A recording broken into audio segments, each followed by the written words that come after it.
বন্ধুরা, বর্তমানে বাসাবাড়ি, হোটেল, রেস্তোরাঁ সহ বিভিন্ন প্রতিষ্ঠানে এবং পরিবহনে গ্যাস সিলিন্ডার ব্যবহার করা হয়। গ্যাস সিলিন্ডার ব্যবহার যেমন দিন দিন বাড়ছে, তেমনি বাড়ছে সিলিন্ডার বিস্ফোরণের ক্রমবর্ধমান দুর্ঘটনা। বাংলাদেশে সরকারি ও বেসরকারি 30টি কোম্পানির প্রায় 2 কোটি সিলিন্ডার রয়েছে।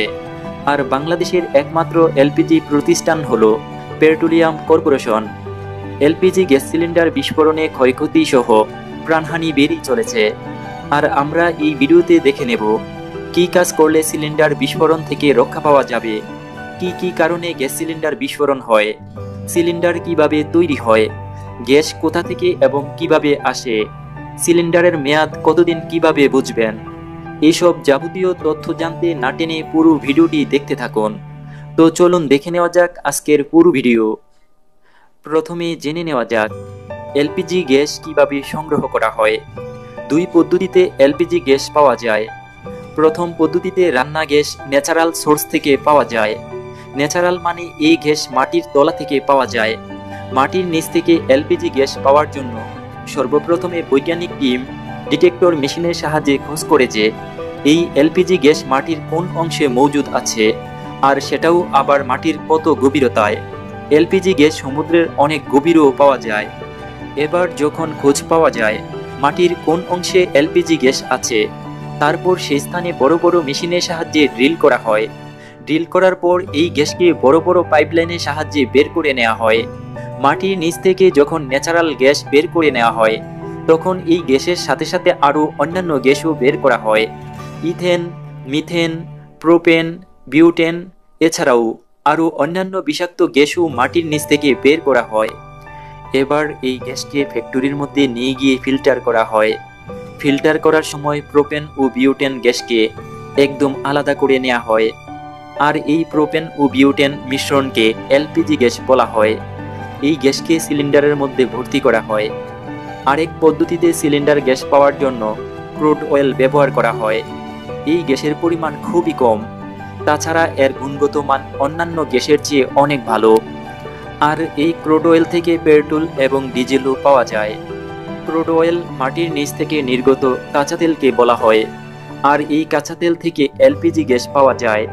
এই ক্রুড অয়েল দেখতে কালো গাঢ় তরল পদার্থের মতো। আমরা তো জানি লক্ষ লক্ষ বছর আগে এই পৃথিবীতে নানা ধরনের অনেক জীবজন্তু বসবাস করত।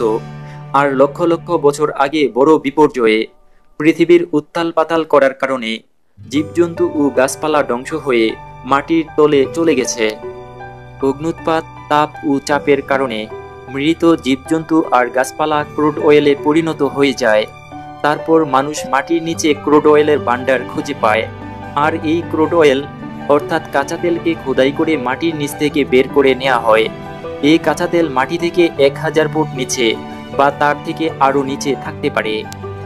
কাঁচা তেল বের করার জন্য সর্বপ্রথম বৈজ্ঞানিকরা দেখে যে কোথায় কাঁচা তেল আছে আর কোথায় নেই। এটা দেখার পর ওই স্থানে একটি 200 ফুটের গর্ত করা হয়। আর তারপর ওখানে একটি বিস্ফোরণ করা হয়। এবার বিস্ফোরণ তরঙ্গ রেশু বা কম্পিউটারের সাহায্যে অ্যানালাইসিস করা হয়। আর এটা দেখে যে মাটির নিচে কতটুকু পর্যন্ত এলপিজি গ্যাস আর পেট্রোলিয়াম আছে।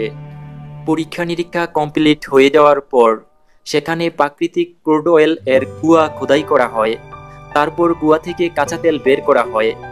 এবার রিফাইন করার জন্য একটা ফ্যাক্টরিতে নিয়ে আসা হয়। তারপর কাঁচা তেলকে রিফাইন করে ডিজেল, পেট্রোল, কেরোসিন আর সিলিন্ডারের মধ্যে ভর্তি করে গ্যাসের মতো উপাদান পাওয়া যায়।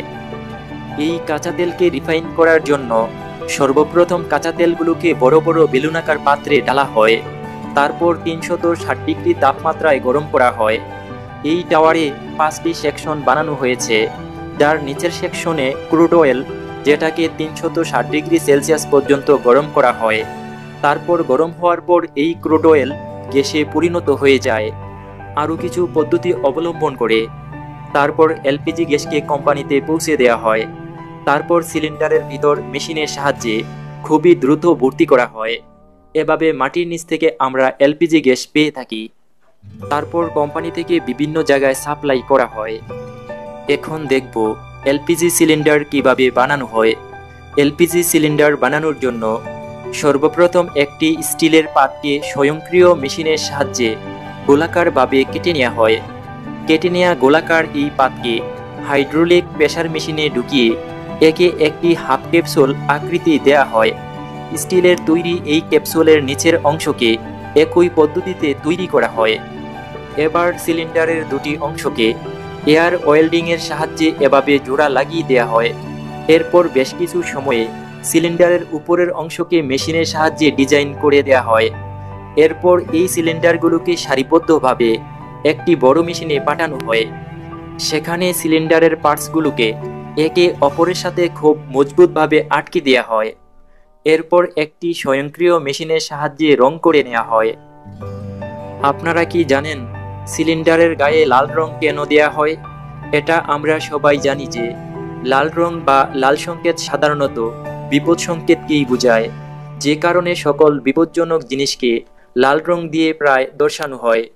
যেহেতু এলপিজি গ্যাস একটি দাহ্য পদার্থ, সেজন্য সিলিন্ডারের ভিতরে বিপজ্জনক জিনিস রয়েছে, আর এই জন্যই সিলিন্ডারকে লাল রং করা হয়।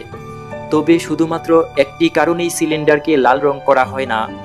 বিজ্ঞানীদের মতে লাল রং দেখতে পাওয়ার স্পেকট্রাম বা ভিজিবল স্পেকট্রামিন অনেক বেশি পরিমাণে ওয়েভলেন্থ থাকে, যাহাকে এয়ার মার্কুলাসের সাহায্যে কম ভাঙতে সাহায্য করে। এটাও একটা বড় কারণ যে সকল বিপজ্জনক জিনিস বোঝাতে লাল রং দর্শানো হয়। আপনি কি কখনো আপনার ঘরে থাকা গ্যাস সিলিন্ডারে লেখা এই সংখ্যাগুলো মনোযোগ সহকারে দেখেছেন? নম্বরগুলো দেখে কি আপনার মাথায় এসেছে এগুলো কি জন্য সিলিন্ডারের গায়ে লেখা থাকে? বিভিন্ন খাদ্যদ্রব্য সহ অন্যান্য জিনিসের গায়ে এক্সপায়ার ডেট বা মেয়াদ উত্তীর্ণ তারিখ লেখা হয়।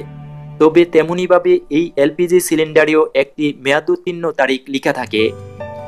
আসলে এই সিলিন্ডারের উপরে ছাপা নম্বরগুলো এক ধরনের কোড হয়ে থাকে, যা সুরক্ষার কথা ভেবে সিলিন্ডারের উপরে বসানো হয়। আলাদা আলাদা সিলিন্ডারে আলাদা আলাদা কোড ছাপা হয়। এই কোড দ্বারা বোঝা যায় যে কতদিন পর এই সিলিন্ডারের মেয়াদ থাকবে না। আপনি যদি লক্ষ্য করেন, এই কোডে ইংলিশ অক্ষর এ, বি, সি, ডি দেয়া থাকে। অক্ষরগুলো ইংরেজি মাসের নাম বোঝানো হয়।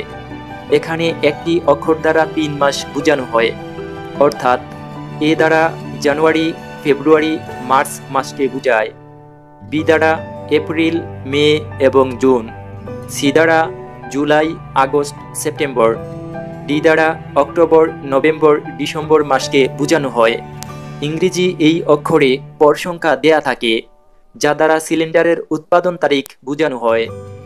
এভাবে সম্পূর্ণ কোডটি দেখে আমরা বুঝতে পারি আমাদের বাড়িতে যে সিলিন্ডারটি আছে তার মেয়াদ উত্তীর্ণের তারিখ কবে। কোডে লেখা মেয়াদ উত্তীর্ণ তারিখের পর সিলিন্ডারটি পরীক্ষা করে নেওয়া উচিত সেটি ব্যবহারের উপযোগী আছে কিনা, কারণ কোডটিকে এক প্রকার ফ্রি চেকিং ডেটও বলা হয়।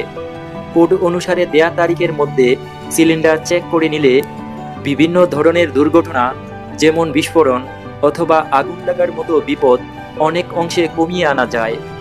গ্যাস সিলিন্ডার দুর্ঘটনা এড়াতে আমাদের যে বিষয়গুলো জানা উচিত মনোযোগ দিয়ে দেখুন। এসব দুর্ঘটনা এড়াতে প্রথমত আমাদের সচেতনতা সবচেয়ে জরুরি। সিলিন্ডারের মেয়াদ আছে কিনা, সিলিন্ডারের সঙ্গে বাল্বের মেয়াদ আছে কিনা দেখে নিতে হবে। রান্নার পর চুলা এবং রেগুলেটর অবশ্যই বন্ধ করে রাখতে হবে। সিলিন্ডার কোনোভাবে চুলার সাথে রাখা যাবে না।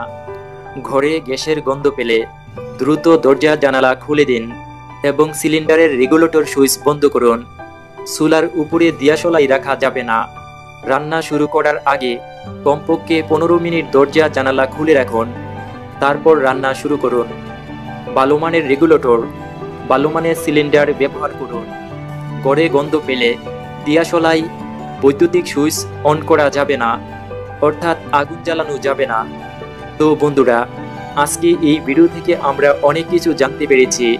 ভিডিও ভালো লাগলে লাইক, কমেন্ট এবং বন্ধুদের সাথে শেয়ার করুন। দেখা হবে অন্য কোনো ভিডিওতে। ততক্ষণ ভালো থাকুন। ধন্যবাদ।